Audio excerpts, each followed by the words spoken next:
प्रीति एक ऐसी बहू थी जैसी बहू की कामना हर ससुराल वालों को होती है। किसी कारण अगर प्रीति के ससुराल वाले उसके गाल पर एक लाफा भी मार देते तो वो दूसरा गाल आगे करने वालों में से थी। सुबह सुबह पूरा परिवार खाने की टेबल पर बैठा हुआ था। हम तो अपने जमाने में 4 बजे के बाद 1 मिनट भी बिस्तर पर नहीं रुकते थे, और यहाँ बहुएं आराम से 6-7 बजे तक उठती है, इसीलिए नाश्ते में देरी होती है। खुद का भूखा रहना मुझे बर्दाश्त है, पर मेरा नयन भूखा रहे ये मुझसे बर्दाश्त नहीं होता। अपनी माँ को आवाज लगा बेटा, जरूर नैना से गप्पे लगाने लग गई होगी। ये रसोई की खिड़की ना बंद ही करवा दीजिए आप। मम्मी भूख लगी है, और कितनी देर? हड़बड़ाती हुई जल्दी जल्दी प्रीति गर्मा गर्म पराठे लेकर रसोई से बाहर आती है। इतनी देर कैसे हो जाती है बहू तुझे? नाश्ता तो इंसान पेट भर कर करेगा कि नहीं?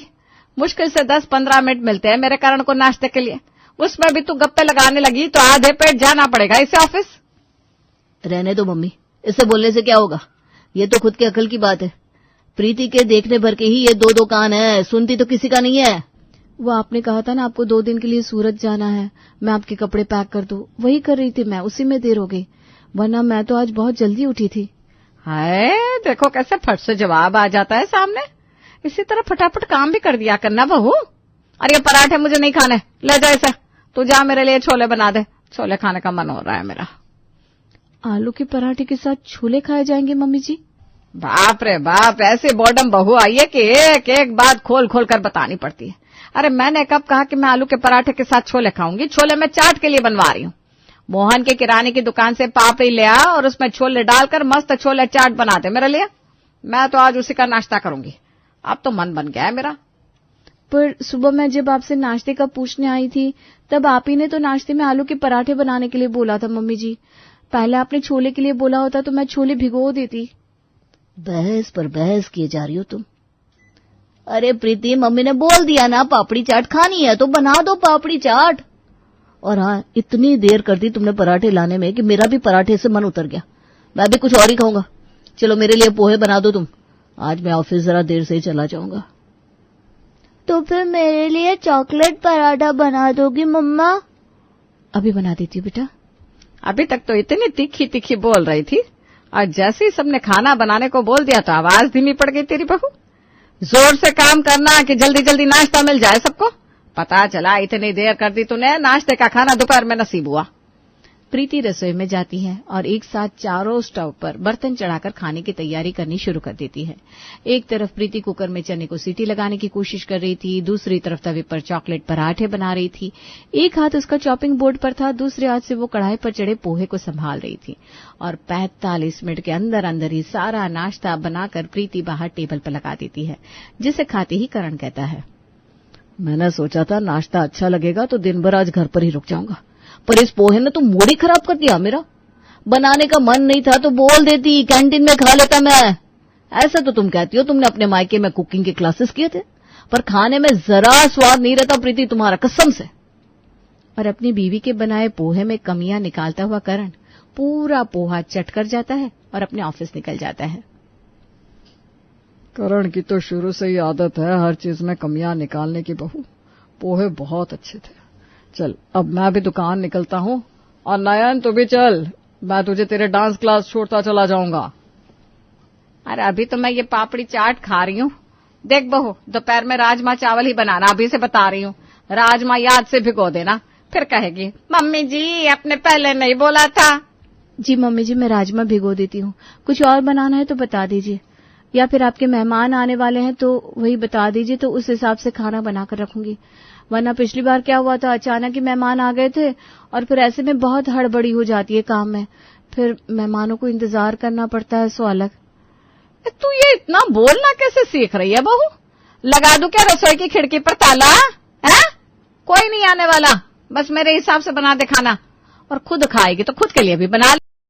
अपनी बहू को काम पर लगाकर वृंदा टीवी देखने लगती है। प्रीति की शादी को काफी वक्त हो गया था।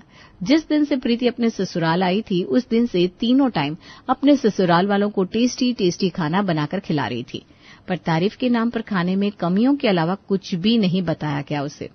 दोपहर में राजमा चावल बनाकर जैसे ही प्रीति खाने के लिए बैठती है, उसकी सास कहती है, अरे तू कहाँ बैठ रही है बहू, रुक जा। मैं क्या कह रही हूँ, जाकर कचुम्बर पापड़ बना कर लिया। और सुबह सुबह क्या खिलाया था तूने नयन को? चॉकलेट पराठे, वो भी एक बना दे। मन हो गया। और ऐसे ना उदास मत रहा कर बहू, इतने खाने बनाने आते हैं तो फायदा सास तो लेगी ना बेटा। अब कितना दिन क्यों, मैं जब तक हूं तब तक तो खुश रख ले। जी मम्मी जी, अभी लाती हूँ। इसी तरह प्रीति अपने ससुराल वालों की जी हजूरी करती थी। आज जब प्रीति दोपहर का खाना बना रही थी, खिड़की से नैना कहती है, अब कौन सा नया मेहमान आया है तेरे घर? पता नहीं भाभी, मम्मी के कोई दूर के मामा जी है। वही तो, तुम्हें भी नहीं पता कौन है। ऐसे ही किसी के घर पर मेहमान मुंह उठाकर नहीं चले आते। इस तरह सबकी सेवा करनी बंद करो प्रीति, गलती तुम्हारी है, जिस कारण आज तुम्हारे ससुराल में तुम्हारी वैल्यू नहीं है। खुद को बदलो।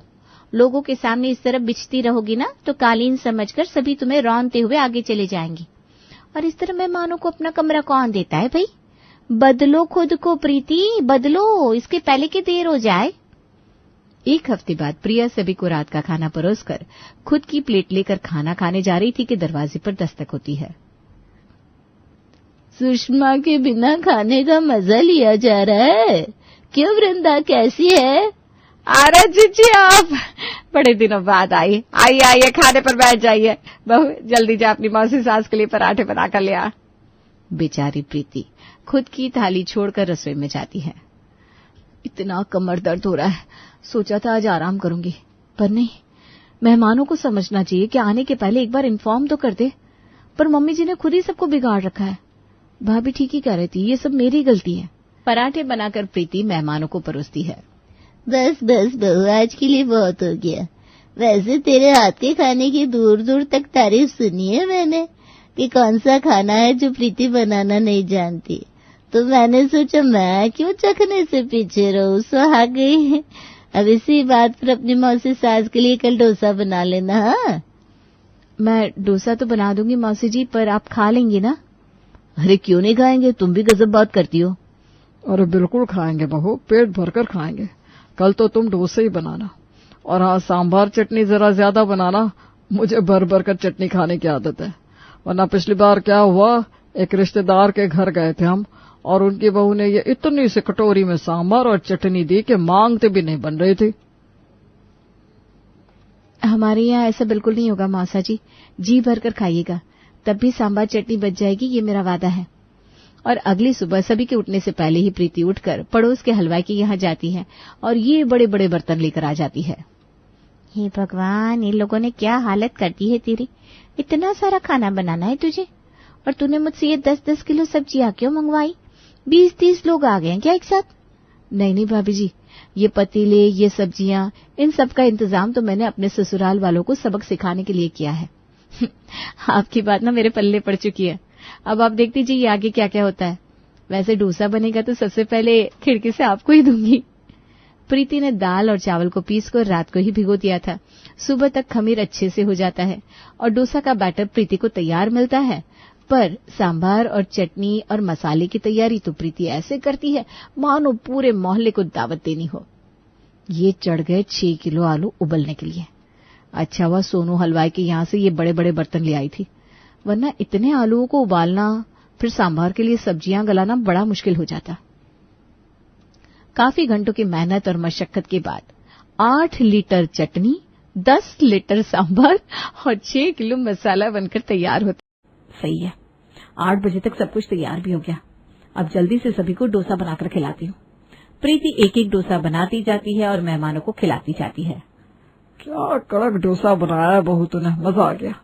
और ये सांभर चटनी, ये डोसे का मसाला समझ में नहीं आ रहा, इसे खाओ या उसे खाओ। वाह वाह वाह वाह, दिल खुश हो गया। सच में वृंदा, तू ना बेकार में ही अपनी बहू की बुराइयां करती फिरती थी। क्या स्वाद है बहू के हाथों में।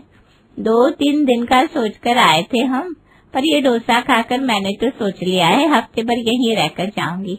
एक बार डोसा खाकर ना मेरा मन नहीं बनने वाला। अरे तो किसने जाने के लिए बोला है जीजी। बहू दोपहर को डोसे का एक और राउंड चला देना, ठीक है। और कल रात तो जीजी ने किसी तरह मेरे कमरे में एडजस्ट कर लिया।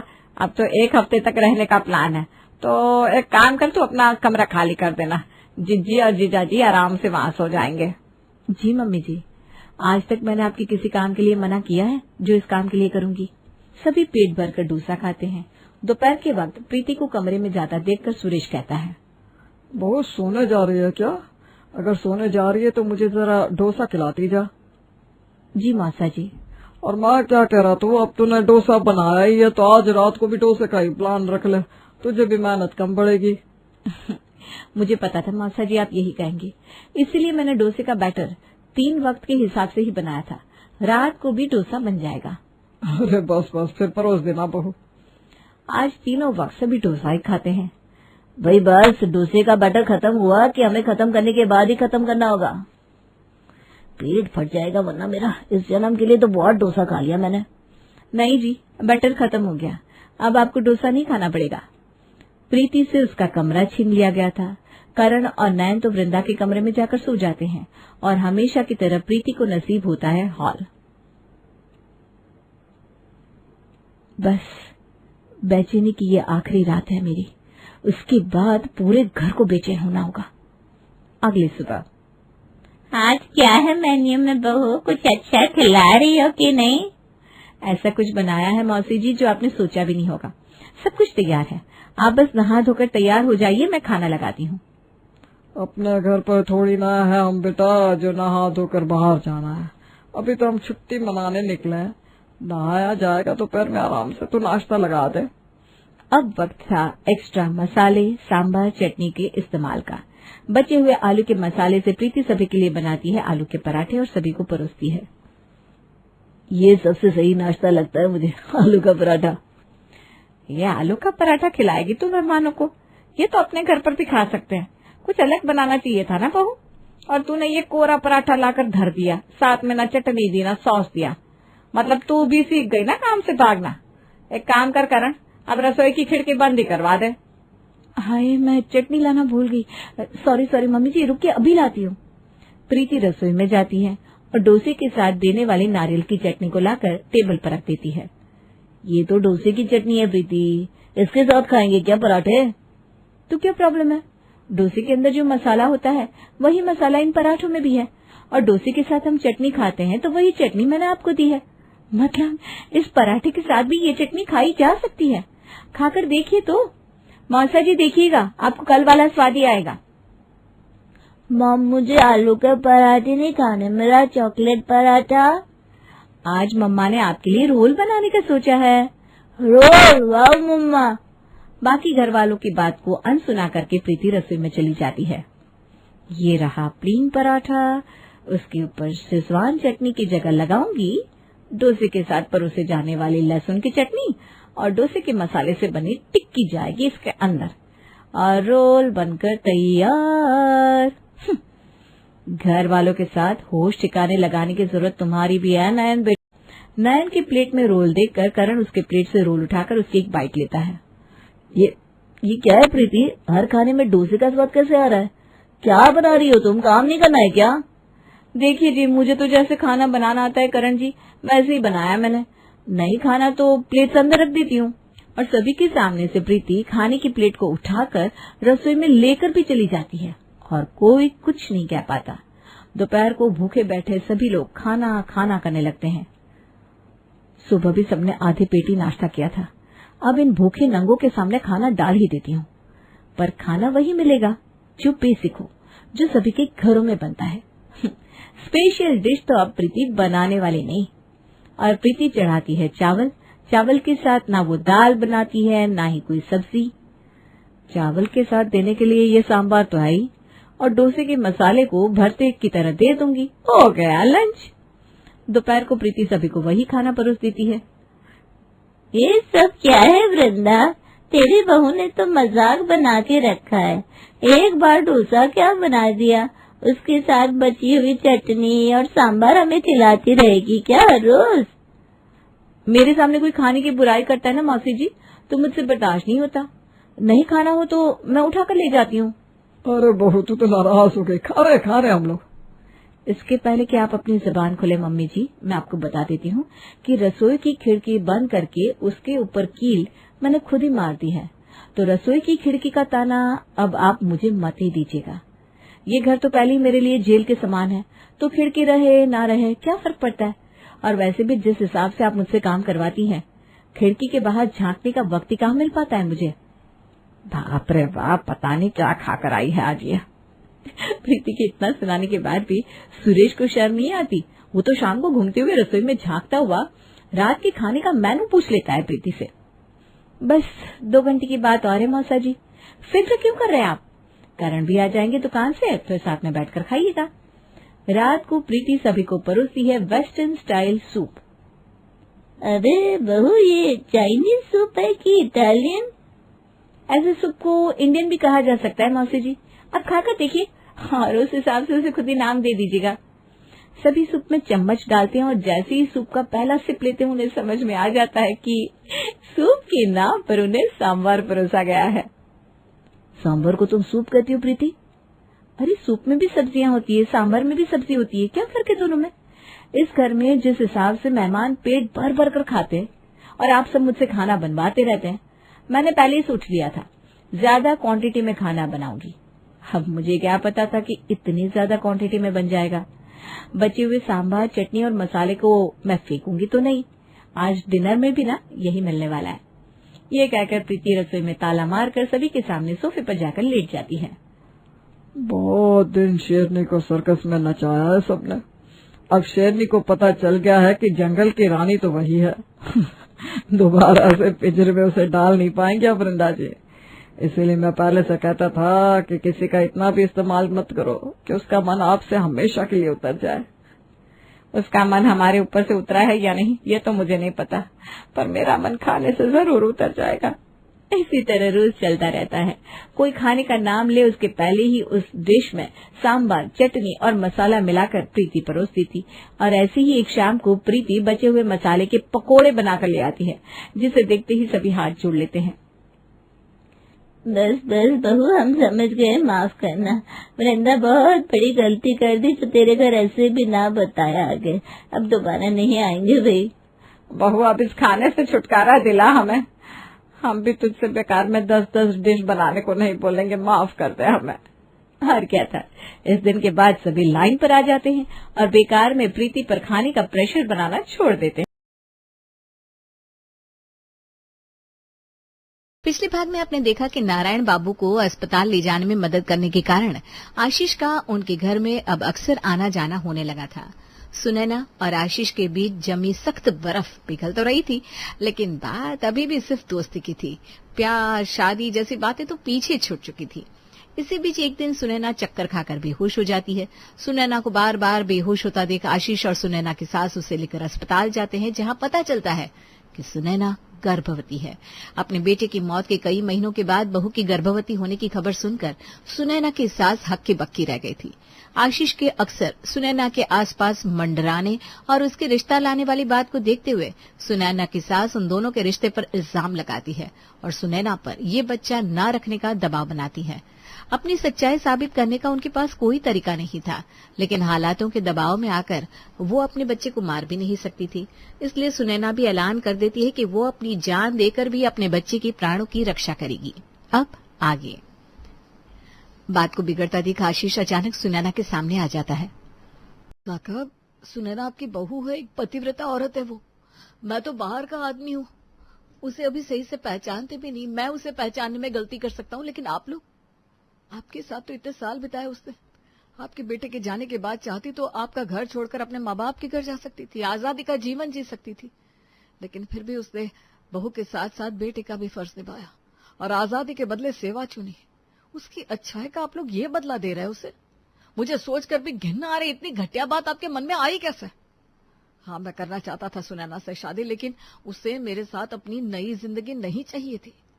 वो देवेश की यादों के सहारे जीना चाहती है, इसलिए मैंने भी उसकी इच्छा का सम्मान करके अपने कदम पीछे ले लिए थे। उसके बाद में मेरे मन में कभी शादी या प्रेम जैसी बात नहीं आई। देख लिया आपने, क्यों कहते हैं कि बहू बेटियां घर की 4 दीवारी में ही रखनी चाहिए। मैं कहती थी ना, मत निकलने दो इसे घर से बाहर, लेकिन आप ही वकालत कर रहे थे इसकी। आप भुगतिए। अपने बेटे की जवान विधवा को अकेले गांव भर में घुमाने का परिणाम भुगतने का समय आ गया है। आशीष बेटा, हम हाथ जोड़कर पूछते हैं, क्या इन बातों में तनिक भी सच्चाई है? हम जीते जी मर जाएंगे, भगवान के लिए सच बता दो। आप बस जीवन भर हाथ ही जोड़ते रहेंगे। आपके घर की इज्जत पर हाथ डाला इसने और आप उसके सामने हाथ जोड़ रहे हैं। कोई चोर कभी कहता है कि उसने चोरी की है? बस बहुत हो गया, हो चुका फैसला। अब मुझे इस पाप की जड़ को ही खत्म करना है। इससे पहले कि पूरे गांव में ये बात फैल जाए, हम इस बच्चे को ही खत्म कर देंगे। ना रहेगा बांस, ना बजेगी बांसुरी। ये बच्चा देवेश की निशानी है। मैं अपने बच्चे को कुछ नहीं होने दूंगी। आप लोगों की गलतफहमी का परिणाम मेरा बच्चा नहीं भुगतेगा। चाहे जो हो जाए, ये बच्चा दुनिया में आएगा। मैं उसकी रक्षा करूंगी। अगर ऐसी बात है तो ठीक है, तेरे लिए इस घर में कोई जगह नहीं है। तुझे जहां जाना हो जा, लेकिन हमारी पोती कहीं नहीं जाएगी। वो यहीं रहेगी हमारे साथ। देखती हूँ एक अजन्मे बच्चे के लिए अपनी बेटी से कैसे मुंह फेरती है तू। और हम भी तो देखे, ये सब कारनामे करने के बाद कौन आसरा देगा तुझे? ये आशीष, जिसकी वजह से इतना बड़ा तमाशा हुआ, वो यहाँ बुत बना खड़ा है। तू ये देख ले इसे। तेरे मरने या जीने से रत्ती भर भी फर्क पड़ेगा कैसे? तेरे जैसी औरतों का फायदा उठाकर अपने रास्ते हो लेते हैं ऐसे लड़के, और तू उसके पाप को जीवन भर ढोने को तैयार हो रही है। अरे बस करिए आप लोग। आपकी ये छोटी बातें मुझसे सुनी भी नहीं जा रही है। बेचारी सुनैना न जाने कैसी ये बर्दाश्त कर रही है। मैं अभी तक चुप था क्योंकि मुझे सुनैना का ख्याल था, लेकिन अब पानी सर से ऊपर चला गया है। कैसे लोग हैं आप? एक माँ को उसके बच्चे से अलग करने की बात कर रहे हैं। आपको उसके आंसू नजर नहीं आ रहे? ठीक है, अगर आप लोगों को यही लगता है कि ये सब मेरे कारण हुआ है, तो मैं जिम्मेदारी लेने को तैयार हूं। मैं सुनैना से शादी करने के लिए तैयार हूं। मैं नाम दूंगा इस बच्चे को। अगर सुनैना को आपके घर में रखना आपके लिए पाप है तो ठीक है, वो अब यहां नहीं रहेगी। मैं पूरे रीति रिवाज के साथ उससे शादी करूंगा और अपनी धर्मपत्नी बनाकर पूरे सम्मान के साथ अपने घर लेकर जाऊंगा उसे। उसके जीवन को एक अभिशाप बनाकर नहीं छोड़ सकता मैं। सुनैना आशीष की बात सुनकर गुस्से में उसकी तरफ देखती है और एक थप्पड़ उसके गाल पर लगा देती है। कैसी बेहूदी बातें कर रहे हो तुम? तुमने ऐसे सोच भी कैसे लिया कि मैं तुमसे शादी करूंगी? मैं मर जाऊंगी लेकिन ये पाप नहीं होने दूंगी। ये लोग तुम्हारे बच्चे की जान के पीछे पड़े हैं। क्या गारंटी है कि ये अपनी झूठी शान के लिए तुम्हें या बच्चे को नुकसान नहीं पहुंचाएंगे? तुम मर भी जाओगी तब भी किसी को तुम्हारी सच्चाई पर यकीन नहीं होगा। मैं जानता हूं तुम्हारे लिए मर जाना सबसे आसान है, लेकिन अपने दोनों बच्चों के बारे में सोचो। मैं अभी भी उनके बारे में ही सोच रहा हूं। हमारा सच हमसे बेहतर कौन जानता है? तुमसे शादी करने का मतलब तो यही हुआ ना? मैं इनके लगाए इल्जामों पर मुहर लगा रही हूँ। जब मैंने कुछ गलत किया ही नहीं तो फिर मुझे ये सब साबित क्यों करना है? तुम पवित्र हो ये मैं जानता हूं, लेकिन ये बात तुम साबित कैसे करोगी? तुम साबित नहीं कर पाओगी सुनैना। उल्टा सारी जिंदगी जिल्लत सहनी पड़ेगी तुम्हें। एक बार बच्चे का जन्म हो जाए उसके बाद फिर भी कुछ किया जा सकता है, लेकिन अभी अपने बच्चे की जान बचाओ। काका, मैं जिम्मेदारी लेने को तैयार हूं। मैं शादी करूंगा सुनैना से। सुनैना को उस पल में कुछ भी समझ में नहीं आ रहा था। आखिर भगवान ने सारी परीक्षाएं क्यों उसके भाग्य में ही लिख दी है? आखिर कब तक अपनी बेगुनाही साबित करती रहेगी वो? जिस रिश्ते के बारे में उसने कभी सपने में भी नहीं सोचा था, आज वो रिश्ता उसकी जिंदगी की हकीकत बनकर उसके सामने आकर खड़ा हो गया था। पता नहीं ईश्वर कैसे कैसे दिन दिखा रहा है। पहले जवान बेटे की मौत और अब बेटी जैसी बहू के बारे में ये सब सुनना पड़ रहा है। और बहू की शादी, यहाँ तक तो हम कभी सोच भी नहीं सकते थे। अरे जाने दीजिए ना इसे।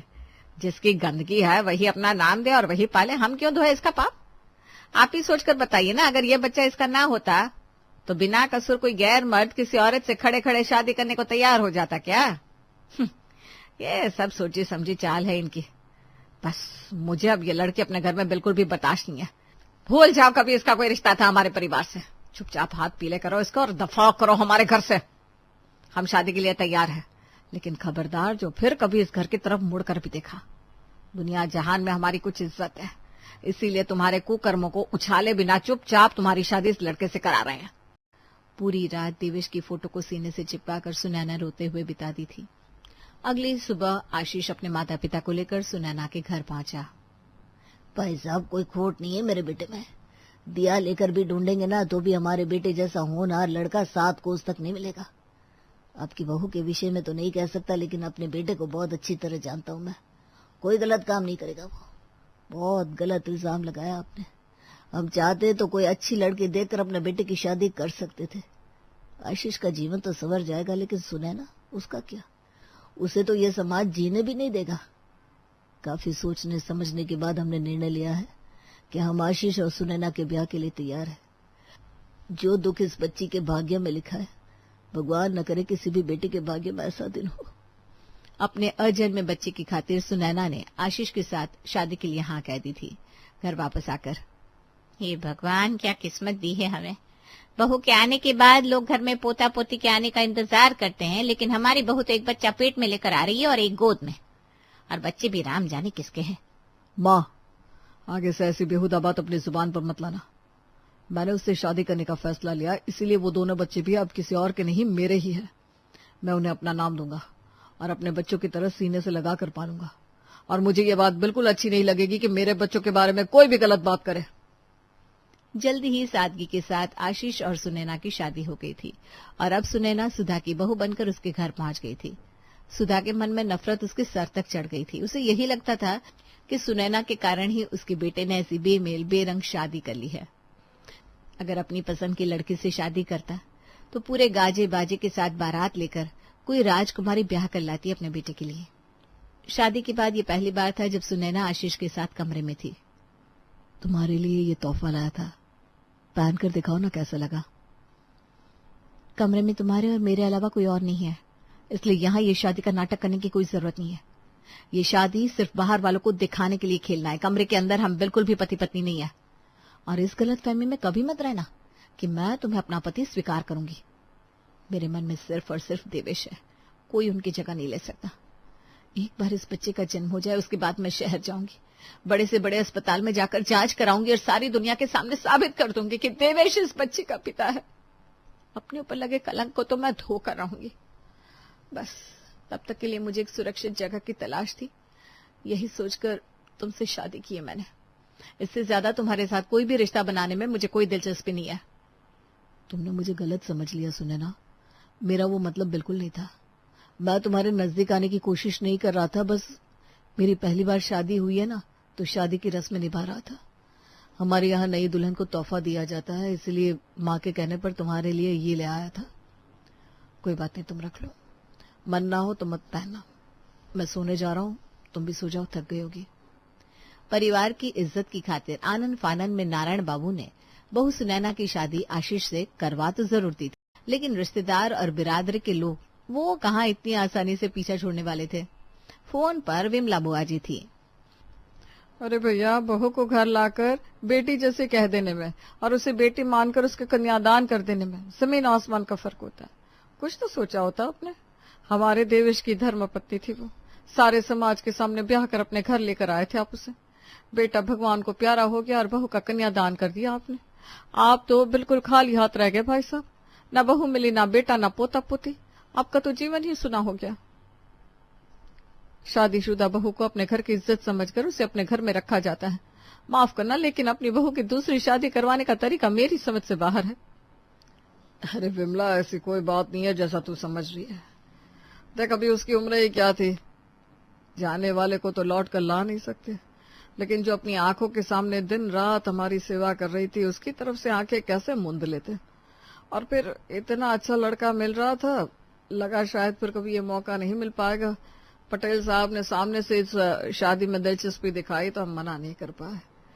थोड़े दिन का कष्ट तो होगा, लेकिन बहू और रानी की जिंदगी संवर जाएगी। अच्छा लड़का है आशीष। बहू को अपना जीवन जीने का एक बार फिर से मौका मिल रहा है और तुम्हें तो खुश होना चाहिए। मुझे खुश करने से क्या होगा भाई साहब। पूरी रिश्तेदारी में बातें बन रही है, किसी को आपका ये निर्णय समझ में ही नहीं आया। बाकी आपको ठीक लगता है तो लगता रहे, हमारी जो राय थी हमने आपको बता दी। क्या हुआ, किसका फोन था? किसी का नहीं, छोड़ो तुम। ये बताओ, एक कप चाय मिलेगी क्या? अरे बात को घुमा क्यों रहे? विमला जी का फोन था ना। बहू की शादी के ऊपर सवाल जवाब कर रही होगी। तो क्या गलत कह रही है? हमने कौन सा कभी सपने में सोचा था कि अपने घर की लक्ष्मी को दूसरे घर भी आना पड़ जाएगा। जो हुआ, घर की इज्जत बची रह गई। दुनिया की नजर में असल बात आती तो कहाँ मुंह दिखाते हम। दूसरी ओर सुने ना, बच्चे के जन्म के बाद हम शहर में जांच करवाकर साबित कर सकते हैं कि उसका पिता कौन है। तब तक तुम यहाँ आराम से रहो, उसके बाद तुम जाना चाहो तो जा सकती हो। मैं शहर में अच्छे अस्पताल का पता कर रहा हूँ। आशीष पापा, कहाँ जाने की बात कर रहे हो आप? आज हम कहीं जा रहे हैं क्या?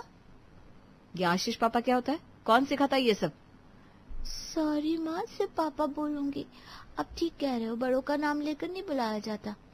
अरे जाने दो ना, बच्ची है, क्या समझेगी वो। हाँ बेटा, आप बताओ कहाँ जाना है, चलते हैं हम। मेरे पापा हर हफ्ते मुझे आइसक्रीम खिलाने ले जाते थे, अब मुझे भी आइसक्रीम खिलाने ले जाएंगे क्या? हाँ क्यों नहीं, तुम तैयार हो जाओ, फिर हम लोग आइसक्रीम खाने चलते हैं।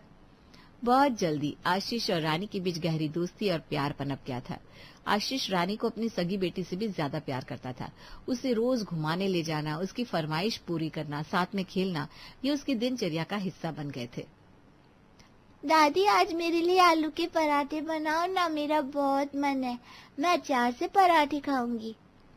जो बनवाना है अपनी माँ से कहकर बनवा, मेरे घुटनों में दर्द है, मुझसे ना होगा। आई बढ़िया आलू के पराठे वाली। दादी की बात सुनकर नन्ही सी रानी सहम जाती है। रानी बेटा, मैं अस्पताल जा रही हूँ, कुछ देर में लौट आऊंगी। तुम अपना ख्याल रखना और दादी को परेशान मत करना। माँ मैं अकेले नहीं रहूंगी, मुझे भी ले चलो। अरे बेटा, ऐसे क्यों बोल रही हो? दादी है ना घर पर, तुम अकेले नहीं हो। लेकिन पापा दादी मुझसे प्यार नहीं करती, हमेशा गुस्से में रहती है। मेरी सहेली कह रही थी सौतेली दादी बच्चों को पसंद नहीं करती, और जब मैं घर में अकेली रहूंगी तो वो मुझे घर से बाहर निकाल देंगी। सारी दादी ऐसी क्यों होती मम्मा? वो वाली दादी भी आपको गुस्सा करती थी और ये वाली भी।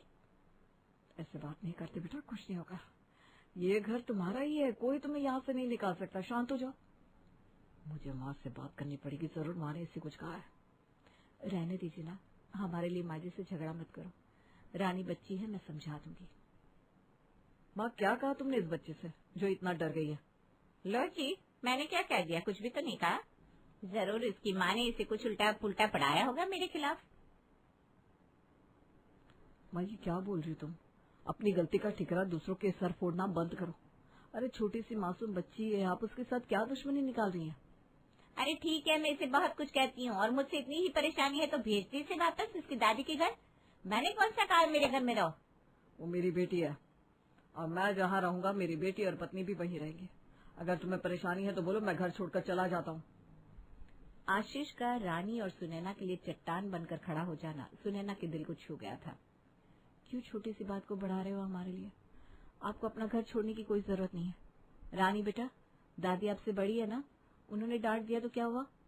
सुनैना किसी तरह आशीष और माँ जी के बीच की बहस को संभाल लेती है और कोशिश करती है कि आगे से रानी सुधा के सामने आए ही ना। धीरे धीरे समय बीत रहा था और लाख छुपाने के बाद भी अब स्कूल पढ़ाने जाते हुए सुनैना का बढ़ता हुआ पेट गांव की औरतों की नजर में आने लगा था, जिसकी वजह से गांव में बातें होने लगी थी। सुनैना, गुड न्यूज है क्या? देख छिपाओ मत, सच सच बोल दे। वो अरे इसमें छिपाने की क्या बात है? तुम अब शादीशुदा हो, अच्छा है ना? बहुत बहुत बधाई हो। हालांकि जितने मुंह उतनी बातें, लेकिन सच ये था कि वो शादीशुदा थी, इसलिए सामने कुछ भी कहने की किसी में हिम्मत नहीं थी।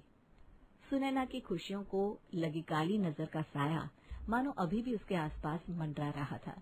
एक रात बाथरूम जाते समय उसका पांव फिसला और वो जमीन पर गिर पड़ी। दर्द से सुनैना की चीख निकल गई थी, जिसे सुनकर आशीष वहां आता है और उसकी बिगड़ती हालत देखकर उसी समय सुनैना को लेकर अस्पताल की ओर भागता है। लेकिन होने को जो मंजूर था वो घट चुका था। सुनैना के अजन्मे बच्चे की मौत हो गई थी। ये खबर सुनकर सुनैना मानो भीतर तक टूट गई थी। जिस बच्चे को बचाने की खातिर वो एक अनचाहे रिश्ते में बंधने को तैयार हो गई थी, आज वो बच्चा भी उसे छोड़कर चला गया था। इस पल में उसे अपने जीवन के कोई मायने ही समझ में नहीं आ रहे थे, लेकिन कोई था जो हर पल साई की तरह उसका हाथ थामे खड़ा था, और वो था आशीष, जिसे पूरी तरह से पति होने का दर्जा भी नहीं दिया था सुनैना ने, लेकिन फिर भी अपना फर्ज निभाने से किसी भी कदम पर वो चूका नहीं था। आशीष ने डॉक्टर के बताए अनुसार अगले 15 दिन सुनैना की खूब अच्छे से देखभाल की। इस दौरान रानी के खाने पीने, स्कूल, पढ़ाई, हर चीज की जिम्मेदारी भी आशीष ने अपने ऊपर ले रखी थी। यहाँ तक कि माँ सुधा से भी जली कटी बातें सुनी, लेकिन कभी माथे पर शिकन न आने दी। 15 दिनों के भीतर सुनैना शरीर से स्वस्थ हो गई थी, लेकिन मन की पीड़ा को नापने का कोई पैमाना होता ही नहीं जो कोई उसके मन को जान पाता। आशीष, इस बच्चे की खातिर ही शादी के बंधन में बंधे थे आप। अब जब बच्चा ही नहीं रहा तो हमारी शादी का कोई मतलब नहीं है। आपकी अभी कोई उम्र नहीं निकल गई है, आपके सामने अभी आपका पूरा जीवन पड़ा है। कोई अच्छी लड़की देखकर अपना घर बसा लीजिए और खुशी खुशी अपना जीवन बिताइए। मेरे जीवन के काले अध्याय तो जैसे समाप्त होने का नाम ही नहीं ले रहे। मैं नहीं चाहती कि मेरे दुखों में आप अपने जीवन के सुखों को महसूस करना भूल जाए। अगर इतने समय तक साथ रहने के बाद भी तुम मन से मुझे स्वीकार नहीं कर पाई हो तो मैं तुम्हें इस रिश्ते में जबरन रहने के लिए नहीं कहूंगा। तुम जाने के लिए स्वतंत्र हो, लेकिन हमारे रिश्ते को सिर्फ इसलिए मत तोड़ना कि तुम मुझे आजाद करना चाहती हो। मेरा मन तो तुम्हारे साथ बहुत पहले बंध गया था और तुम्हारे साथ रहने में ही खुशी मिलती है। तुमने शायद मुझे अपना पति नहीं समझा, लेकिन रानी तो मुझे अपना पापा समझने लगी है और मुझे भी आदत हो गई उसके साथ की। अगर तुम्हारे दिल में मेरे लिए थोड़ी सी भी गुंजाइश हो तो रानी के लिए रुक जाओ। मैं वादा करता हूँ अपनी सीमा नहीं भूलूंगा। मैं पापा को छोड़कर कहीं नहीं जाऊंगी माँ।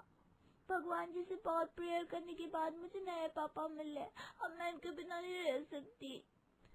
सुनैना ने देखा कि रानी आशीष के गले लगकर फूट फूट कर रो रही है।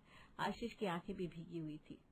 शायद रानी की बात सही थी। एक नन्ही सी मासूम बच्ची से एक बार फिर पिता का साया छीनकर वो उस पर दुनिया का सबसे बड़ा जुल्म करने जा रही थी। बिना कुछ भी बोले सुनैना अपने कमरे में चली जाती है और कुछ देर बाद जब कमरे से बाहर निकलती है तो आशीष उसे देखकर हैरान रह गया था। शादी के 1.5 महीने में पहली बार सुनैना ने एक सुहागन की तरह लाल साड़ी पहनी थी। उसके हाथों में लाल चूड़ियां थी और गले में वही चेन नजर आ रही थी जो शादी की रात तोहफे के रूप में आशीष ने उसे दी थी। सुनैना ने आशीष की तरफ देखकर मुस्कुराया तो आशीष को अपने सारे सवालों के जवाब मिल गए। जीवन के सफर में आने वाली बाकी की तमाम मुश्किलों से जूझने के लिए अब सुनैना के पास एक मजबूत सहारा था जिसका नाम था आशीष। जब तक जीवन है संघर्ष तो चलता ही रहेगा, लेकिन इस जीवन में सच्चा साथी मिल जाए ये क्या कम है। सुनैना और आशीष की ये कहानी आपको कैसी लगी कमेंट में हमें जरूर बताइए।